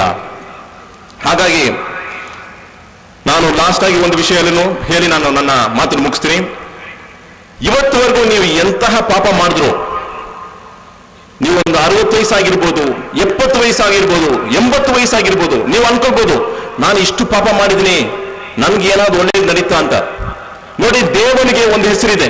ಅವನು ಅರ್ ರಹ್ಮಾನ್, ಅರ್ ರಹೀಮ್, ಅಲ್ ಗಫಾರ್. ಅಂದ್ರೆ ಅರ್ ರಹ್ಮಾನ್ ಪರಮ ದಯಾಮಯನು, ಕರುಣಾನಿಧಿಯು, ಕರುಣೆ ತೋರಿಸುವನು, ಕ್ಷಮಿಸುವನು. ಎಷ್ಟು ನೀವು ಪಾಪ ಮಾಡಿದ್ರು ದೇವನ ಹತ್ರ ಕ್ಷಮಾಪಣೆ ಕೇಳ್ಕೊಂಡ್ರೆ ಅವನು ಎಲ್ಲವನ್ನೂ ಕ್ಷಮಿಸುವನು. ಅದಕ್ಕೆ ಪ್ರವಾದಿಯ ಒಂದು ಸಂದೇಶವನ್ನು ಹೇಳ್ಕೊಡ್ತೀನಿ.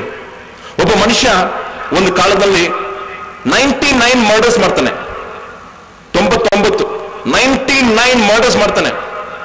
ಮರ್ಡರ್ ಮಾಡ್ಬಿಟ್ಟು ಅವನಿಗೆ ಮನಸ್ಸಲ್ಲಿ ಒಂಥರ ಅನ್ಸುತ್ತೆ, ಏನಪ್ಪ ಇಷ್ಟು ತಪ್ಪು ಮಾಡಿದೀವಿ, ದೇವನ ಹತ್ರ ನಾವು ಕ್ಷಮಾಪಣೆ ಕೇಳ್ಕೊಳ್ಳೋಣ, ದೇವನು ಕ್ಷಮಿಸ್ತಾನ ಅಂತ ಅನ್ಕೊಂಡು ಒಬ್ಬರನ್ನ ಹೋಗಿ ಭೇಟಿ ಆಗ್ತಾನೆ. ಕೇಳ್ತಾನೆ, ದೇವರು ನಮ್ಮನ್ನ ಕ್ಷಮಿಸ್ತಾನ? ಅವಾಗ ಆ ಮನುಷ್ಯ ಹೇಳ್ಕೊಳ್ತಾನೆ, ನಿನಗಂತೂ ಕ್ಷಮಾಪಣೆ ಇಲ್ಲ, ನೀನು ಇಷ್ಟು ಪಾಪ ಮಾಡಿದ್ಯಾ, 99 ಪೀಪಲ್ ಅನ್ನು ನೀನು ಕೊಂದಿದ್ಯಾ ಅಂತ. ಇವನಿಗೆ ಸಿಟ್ಟು ಬರುತ್ತೆ, ಅವನನ್ನು ಸಾಯಿಸ್ಬಿಡ್ತಾನೆ, 100 ಮಾಡ್ಬಿಡ್ತಾನೆ, ಸೆಂಚುರಿ ಮಾಡ್ಬಿಡ್ತಾನೆ. ಸೆಂಚುರಿ ಮಾಡ್ಬಿಟ್ಟು ತಿರ್ಗಾ ಅವನಿಗೆ ಮನಸ್ಸಲ್ಲಿ ಒಂಥರ ಫೀಲಿಂಗ್ ಬರುತ್ತೆ, ಯಾಕೆ ನಾನು ಇಷ್ಟು ಪಾಪ ಮಾಡಿದ್ದೀನಿ, ದೇವ್ರು ನನ್ನ ಕ್ಷಮಿಸ್ತಾನ ಅಂತ ಹೋಗಿ ಇನ್ನೊಬ್ಬ ಪಂಡಿತರನ್ನು ಭೇಟಿ ಆಗ್ತಾನೆ. ದೇವ್ರು ನನ್ನ ಕ್ಷಮಿಸ್ತಾನ ಅಂತ. ಆಗ ಆ ಪಂಡಿತನು ಹೇಳ್ತಾನೆ, ಖಂಡಿತ ದೇವನು ನಿನ್ನನ್ನು ಕ್ಷಮಿಸ್ತಾನೆ. ನೀನೇನ್ ಮಾಡ್ಬೇಕು, ಈ ಜಾಗದಿಂದ ಇನ್ನೊಂದು ಜಾಗಕ್ಕೆ ಹೋಗು, ಅಲ್ಲಿ ಒಳ್ಳೆಯವರಿದ್ದಾರೆ, ಅಲ್ಲಿ ನೀನು ವಾಸ ಮಾಡು ಅಂತ. ಈ ಮನುಷ್ಯ ಮಾತು ಕೇಳಿ ಹೋಗ್ತಾನೆ. ದಾರಿನಲ್ಲಿ ಹೋಗ್ತಾ ಸತ್ತೋಗ್ಬಿಡ್ತಾನೆ. ಆಮೇಲೆ ಕರುಣೆಯನ್ನು ತೋರಿಸುವ ದೇವದೂತರು ಕೆಳಗೆ ಬರ್ತಾರೆ, ಮತ್ತೆ ಶಿಕ್ಷೆಯನ್ನು ತೋರಿಸುವ ದೇವದೂತರು ಕೆಳಗೆ ಬರ್ತಾರೆ. ಈ ಕರುಣೆಯನ್ನು ತೋರಿಸುವ ದೇವದೂತರು ಹೇಳ್ತಾರೆ, ನಾವು ಇವ್ರು ಬಂದು ಕ್ಷಮಾಪಣೆ ಕೇಳಿದ್ದಾರೆ, ಇವರಿಗೆ ನಾವು ಕರುಣೆಯನ್ನು ತೋರಿಸ್ಬೇಕಂತ. ಈ ಶಿಕ್ಷೆಯನ್ನು ತೋರಿಸುವ ದೇವದೂತರು ಕೆಳಗೆ ಬಂದ್ಬಿಟ್ಟು ಅವ್ರು ಹೇಳ್ತಾರೆ, ಇವನು 100 ಕೊಲೆಗಳನ್ನು ಮಾಡಿದ್ದಾನೆ, ಇವನಿಗೆ ಶಿಕ್ಷೆ ಅನುಭವಿಸಬೇಕಂತ. ಆಗ ಮೇಲೆಯಿಂದ ಆಕಾಶದಿಂದ ಒಂದು ವಾಯ್ಸ್ ಬರುತ್ತೆ, ಒಂದು ಶಬ್ದ. ಏನಂತ ತಿಳ್ಕೊಳ್ತಂದ್ರೆ, ಈ ಮನುಷ್ಯ ಹೋಗಬೇಕಾಗಿದ್ದ ಆ ಜಾಗಕ್ಕೆ ಅವನು ಸಮೀಪನಾಗಿದ್ರೆ ಅವನಿಗೆ ಕರುಣೆಯನ್ನು ತೋರಿಸು, ಇಲ್ಲೇ ಅಂದ್ರೆ ಅವನಿಗೆ ಶಿಕ್ಷೆಯನ್ನು ತೋರಿಸಿ. ದೇವನು ಆ ಜಾಗವನ್ನು ಕೂಡ ಶ್ರಿಂಕ್ ಮಾಡಿ ಆತನಿಗೆ ಕರುಣೆಯನ್ನು ತೋರಿಸಿ ಅವನಿಗೆ ಸ್ವರ್ಗವನ್ನು ಕೊಡುತ್ತಾನೆ ದೇವನು. ಅಲ್ಲಾಹು ಅಕ್ಬರ್. ಆದರೆ ಮನುಷ್ಯ ಬಂದು ಕ್ಷಮಾಪಣೆ ಕೇಳುವಾಗ ಖಂಡಿತ ಇನ್ನು ಮುಂದೆ ನಾನು ಈ ಪಾಪವನ್ನು ಮಾಡಲ್ಲ ಅಂತ ಕ್ಷಮಾಪಣೆ ಸ್ಪಷ್ಟವಾಗಿ ಕ್ಲಿಯರ್ ಆಗಿ ನೀವು ಕ್ಷಮಾಪಣೆ ಕೇಳ್ಕೊಂಡ್ರೆ ಇವತ್ತಿಗೆ ದೇವನು ನಿಮ್ಮ ಹಳೆಯ ಪಾಪಗಳನ್ನು ಎಲ್ಲವನ್ನೂ ಕ್ಷಮಿಸುವನು ಇನ್ಶಾ ಅಲ್ಲಾಹ್ ತಾಲಾ ಇವತ್ತಿಗೆ. ಆದ್ರೆ ಕೆಲವರು ಮದ್ಯಪಾನ ಸೇರಿಸುವರು ಇರ್ತಾರೆ, ಮದ್ಯಪಾನ ಆಲ್ಕೋಹಾಲ್, ಅವರಿಗೆ ಆಲ್ಕೋಹಾಲ್ ಹ್ಯಾಬಿಟ್ ಆಗಿರುತ್ತೆ, ಅಡಿಕ್ಷನ್ ಆಗಿರುತ್ತೆ. ಇವಾಗ ಅವ್ರು ಹೇಳ್ಕೊತಾರೆ, ದೇವನೇ ನನ್ನ ಕ್ಷಮಿಸು, ನನಗೆ ಕರುಣೆ ತೋರಿಸು, ನಾನು ಈ ಮದ್ಯಪಾನ ಸೇರಿದ್ದೀನಿ, ನಾಳೆ ಒಂದು ಪಾರ್ಟಿ ಇದೆ, ನಾಳೆನೂ ಒಂದು ಪಾರ್ಟಿಗೆ ಹೋಗ್ಬೇಕು, ಅಲ್ಲಿನೂ ನಾನು ಮದ್ಯಪಾನ ಸೇರಿಸ್ಬೇಕು, ಆಮೇಲೆ ನ್ಯೂ ಇಯರ್ ಬರುತ್ತೆ, ನ್ಯೂ ಇಯರ್ ನಲ್ಲಿ ದೊಡ್ಡ ಪಾರ್ಟಿ ಇರುತ್ತೆ, ಅಲ್ಲಿ ಎಲ್ಲ ಪಾರ್ಟಿ ನಮ್ಮ ಫ್ರೆಂಡ್ಸ್ ಎಲ್ಲ ಬರ್ತಾರೆ, ಇವತ್ತಿಗೆ ಎಲ್ಲ ಮಾತಾಡ್ತಲ್ಲ ಎಣ್ಣೆ ಪಾರ್ಟಿ ಅಂತ, ಎಣ್ಣೆ ಎಲ್ಲ ಉಳಿಬಹುದು ಅಂತ ಹೇಳ್ತಾರೆ, ಲೋಕಲ್ ಕನ್ನಡದಲ್ಲಿ ಮಾತಾಡ್ತಾರೆ. ಹಾಗೆ ಕ್ಷಮಾಪಣೆ ಕೇಳಿದ್ರೆ ದೇವನು ಕ್ಷಮಿಸುವುದಿಲ್ಲ. ಖಂಡಿತವಾಗಿ ಸ್ಪಷ್ಟವಾಗಿ ಹೇಳಬೇಕು, ಇನ್ನು ಮುಂದೆ ನಾನು ಈ ಪಾಪವನ್ನು ಮಾಡೋದಿಲ್ಲ ಅಂತ ಹೃದಯಪೂರ್ವವಾಗಿ ನೀವು ಹೇಳಿಕೊಂಡ್ರೆ ದೇವನು ಖಂಡಿತ ನಮ್ಮೆಲ್ಲರನ್ನೂ ಕ್ಷಮಿಸೋದಕ್ಕೆ ತಯಾರಾಗಿದ್ದಾನೆ. ಹಾಗೆ ಕ್ಷಮಿಸಿದ್ರೆ ನಮಗೆ ಸ್ವರ್ಗ ಉಂಟು, ನಾವೆಲ್ಲರೂ ಸ್ವರ್ಗಕ್ಕೆ ಹೋಗೋಣ ಇನ್ಶಾ ಅಲ್ಲಾಹ್. ಸತ್ತು ಬೂದಿ ಆದ್ಮೇಲೆ ಪುನಃ ಜೀವ ಕೊಡ್ತಾನೆ ದೇವನು. ಆ ಸ್ವರ್ಗಕ್ಕೆ ಹೋದ್ರೆ ಮನುಷ್ಯನಿಗೆ ಸಾವೆಂಬುದೇ ಇಲ್ಲ, ಕಾಲಕ್ಕೂ ಜೀವನ ಮಾಡ್ತಾನೆ, ಅವನು ಮುದುಕ ಆಗೋದಿಲ್ಲ, ಅಲ್ಲಿ ಅವನಿಗೆ ಮದುವೆ ಆಗುತ್ತೆ. ಮಿನಿಮಮ್ ಎಲ್ಲರಿಗೂ 2 ಹೆಂಡತಿಗಳು ಮಿನಿಮಮ್. ಆಮೇಲೆ ಫೂರುಲ್ ಐನ್ತೋ ಅದೆಷ್ಟೋ ಇದೆ.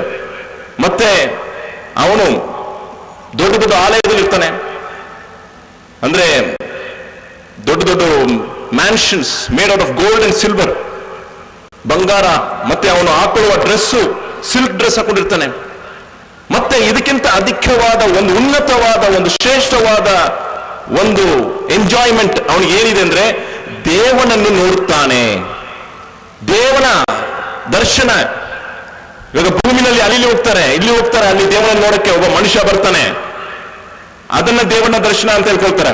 ಬಾತ್ರೂಮ್ ಹೋಗ್ಬಿಟ್ಟು ಅವಾಗಲೇ ಬರ್ತಾನೆ, ಅವನ ಹೋಗ್ಬಿಟ್ಟು ದೇವರಂತ ದರ್ಶನ ಅಂತ ನೋಡ್ತಾರೆ. ಇಲ್ಲಾಂದ್ರೆ ಒಂದು ಮೂರ್ತಿನ ತಗೊಂಡ್ಬರ್ತಾರೆ, ಇದನ್ನ ದೇವರ ದರ್ಶನ ಅಂತ ಹೇಳ್ತಾರೆ. ಆದ್ರೆ ಸತ್ಯವಾದ ದೇವನನ್ನು ನೋಡಬೇಕಂದ್ರೆ, ನಮ್ಮನ್ನು ಸೃಷ್ಟಿ ಮಾಡಿದ ಸೃಷ್ಟಿಕರ್ತನು ನೋಡಬೇಕಂದ್ರೆ ಸ್ವರ್ಗದಲ್ಲಿ ಮಾತ್ರ ನೋಡಕ್ಕೆ ಸಾಧ್ಯ, ಇನ್ಶಾ ಅಲ್ಲಾಹ್ ತಾಲಾ. ಅಲ್ಲಾಹ್ ಸುಬ್ಹಾನಹು ವ ತಆಲಾ ಹೇಳ್ತಾನೆ, ಕುಲ್ಲು ಮನ್ ಅಲೈಹಾ ಫಾನ್ ವ ಯಬ್ಕಾ ವಜ್ಹು ರಬ್ಬಿಕ ದುಲ್ ಜಲಾಲಿ ವಲ್ ಇಕ್ರಾಮ್. ಈ ಪ್ರಪಂಚದಲ್ಲಿ ಇರುವ ಎಲ್ಲಾ ವಸ್ತುಗಳು ನಾಶವಾಗುತ್ತದೆ, ಆದರೆ ದೇವನ ಆ ಮುಖವನ್ನು ಹೊರತು, ದೇವನ ಮುಖ ಅದನ್ನು ನೋಡ್ಬೇಕಂದ್ರೆ, ನಾವು ಸ್ವರ್ಗಕ್ಕೆ ಹೋಗಬೇಕಂದ್ರೆ ಈ ಭೂಮಿಯಲ್ಲಿ ದೇವನು ಇಷ್ಟಪಟ್ಟಂಗೆ ನಾವು ಜೀವನ ಮಾಡೋಣ. ನಾವೆಲ್ಲರೂ ದೇವನ ಅನುಗ್ರಹವನ್ನು ಪಡೆದು ಸ್ವರ್ಗಕ್ಕೆ ಹೋಗೋಣ ಎಂದು ಪ್ರಾರ್ಥನೆ ಮಾಡಿ ನನ್ನ ಭಾಷಣೆಯನ್ನು ಮುಗಿಸ್ತೀನಿ. ವಾಖಿರು ದಾವಾನಾ ಅಲ್ಹಮ್ದುಲಿಲ್ಲಾಹಿ ರಬ್ಬಿಲ್ ಆಲಮೀನ್. ಅಸ್ಸಲಾಮು ಅಲೈಕುಂ ವರಹಮತುಲ್ಲಾಹಿ ವಬರಕಾತುಹು. ಎಲ್ಲರೂ ಸಹ ನಮ್ಮನ್ನು ಸೃಷ್ಟಿಸಿದಂತಹ ಏಕ ಅಲ್ಲಾಹನಲ್ಲಿ ಮಾತ್ರ ವಿಶ್ವಾಸವಿಡಬೇಕಾಗಿದೆ. ಕೇವಲ ಅಲ್ಲಾಹನನ್ನು ಬಿಟ್ಟು ಬೇರೆ ಯಾರನ್ನೂ ಸಹ ಆರಾಧನೆ ಮಾಡಬಾರದಾಗಿದೆ. ಆದರೆ ಅಲ್ಲಾಹನು ತನ್ನ ದಾಸರು ಮನಸ್ಸೋ ಇಚ್ಛೆಯಿಂದ ಆ ಅಲ್ಲಾಹನಲ್ಲಿ ತಪ್ಪುಗಳ ಕ್ಷಮೆಯನ್ನು ಯಾಚಿಸಿದಾಗ ಅವನು ಕರುಣಾಮಯಿಯಾಗಿದ್ದಾನೆ, ಅವನು ಮಹಾಯಿಯಾಗಿದ್ದಾನೆ, ಎಲ್ಲ ಪಾಪಗಳನ್ನು ಕ್ಷಮಿಸುವವನಾಗಿದ್ದಾನೆ. ನಾವೆಲ್ಲರೂ ಸಹ ಏಕ ಅಲ್ಲಾಹನಲ್ಲಿ ಮಾತ್ರ ವಿಶ್ವಾಸವಿಡಬೇಕಾಗಿದೆ ಎಂದು ಪ್ರವಚನವನ್ನು ನೀಡಿದಂತಹ ಸನ್ಮಾನ್ಯ ಬ್ರದರ್ ಉಮರ್ ಶರೀಫ್ ರವರಿಗೆ ಧನ್ಯವಾದಗಳು. ತಡವಾಗಿ ಬಂದರೂ ಸಹ ಕಾರ್ಯಕ್ರಮದಲ್ಲಿ ಬಂದು ಈ ಕಾರ್ಯಕ್ರಮದ ಯಶಸ್ವಿಯ ರೂವಾರಿಯಾಗಿರ್ತಕ್ಕಂತಹ ಸನ್ಮಾನ್ಯ ಶ್ರೀ ಜನಾರ್ದನ ಸ್ವಾಮಿ, ಲೋಕಸಭಾ ಸದಸ್ಯರು, ಚಿತ್ರದುರ್ಗ, ಇವರಿಗೆ ನಮ್ಮ ಸಂಸ್ಥೆಯ ಪರವಾಗಿ, ನಮ್ಮೆಲ್ಲರ ಪರವಾಗಿ ತುಂಬು ಹೃದಯದ ಸ್ವಾಗತವನ್ನು ಕೋರುತ್ತೇನೆ. ಈಗ ಜನಪ್ರಿಯ ಲೋಕಸಭಾ ಸದಸ್ಯರಾದಂತಹ ಸನ್ಮಾನ್ಯ ಶ್ರೀ ಜನಾರ್ದನ ಸ್ವಾಮಿರವರಿಗೆ ನಮ್ಮ centre for truth message education and charitable trust ಇವರ ವತಿಯಿಂದ ಸನ್ಮಾನ ಕಾರ್ಯಕ್ರಮವನ್ನು ಹಮ್ಮಿಕೊಂಡಿರುತ್ತೇವೆ. ಈ ಸನ್ಮಾನ ಕಾರ್ಯಕ್ರಮವನ್ನು ಸನ್ಮಾನ್ಯ ಶ್ರೀ ಬ್ರದರ್ ಶಬೀರ್ ಅಹಮದ್, ಕಾರ್ಯದರ್ಶಿಗಳು, centre for truth message education and charitable trust Chitradurga, ಇವರು ಈ ಸನ್ಮಾನವನ್ನು ನೆರವೇರಿಸಬೇಕೆಂದು ಅವರಲ್ಲಿ ಕೇಳಿಕೊಳ್ಳುತ್ತೇನೆ.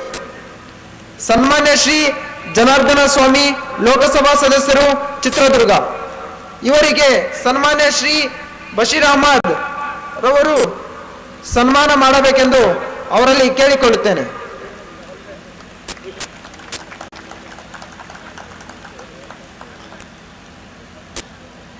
ಈಗ ನಾನು ಸನ್ಮಾನ್ಯ ಶ್ರೀ ಜನಾರ್ದನ ಸ್ವಾಮಿರವರಿಗೆ ಆಹ್ವಾನಿಸುತ್ತೇನೆ. ಅವರು ಬಂದು ನಮ್ಮ ಈ ಕಾರ್ಯಕ್ರಮವನ್ನು ಕುರಿತು, ನಮ್ಮೆಲ್ಲರನ್ನು ಕುರಿತು ಎರಡು ಹಿತವಚನಗಳನ್ನು ನೀಡಬೇಕೆಂದು ಅವರಲ್ಲಿ ಕೇಳಿಕೊಳ್ಳುತ್ತೇನೆ. ಪರಮ ದಯಾಮಯನು ಕರುಣಾನಿಧಿಯೂ ಆದ ಅಲ್ಲಾಹನ ನಾಮದಿಂದ ನಡೀತಾ ಇರತಕ್ಕಂಥ ಈ ಸತ್ಯ ಸಂದೇಶ ಎನ್ನುವ ಸಾರ್ವಜನಿಕ ಪ್ರವಚನ ಕಾರ್ಯಕ್ರಮದಲ್ಲಿ ಭಾಗವಹಿಸಿರ್ತಕ್ಕಂಥ, ವೇದಿಕೆ ಮೇಲಿರ್ತಕ್ಕಂಥ ಎಲ್ಲ ಮಹನೀಯರಿಗೆ ವಂದಿಸಿ, ಈ ಕಾರ್ಯಕ್ರಮದಲ್ಲಿ ಭಾಗವಹಿಸಿರ್ತಕ್ಕಂಥ ಎಲ್ಲ ನನ್ನ ಅಣ್ಣ ತಮ್ಮಂದಿರೇ, ಅಕ್ಕ ತಂಗಿಯರೇ, ನಾನು ಕಾರ್ಯಕ್ರಮಕ್ಕೆ ತಡವಾಗಿ ಬಂದಿದ್ದರೂ ಸಹ ಅನಿವಾರ್ಯ ಕಾರಣಗಳಿಂದ ಮೊಳಕಾಲ್ಮೂರು ಇತರ ಅನೇಕ ಭಾಗಗಳಲ್ಲಿ ಕಾರ್ಯಕ್ರಮಗಳಿದ್ವು. ಅವನ್ನೆಲ್ಲ ಮುಗಿಸ್ಕೊಂಡು ಎಲ್ಲ ಕಡೆ ಸ್ವಲ್ಪ ತಡವಾಯಿತು. ಆದರೂ ಸಹ ನನ್ನನ್ನು ತುಂಬ ಪ್ರೀತಿಯಿಂದ ತಾವು ಈ ಕಾರ್ಯಕ್ರಮಕ್ಕೆ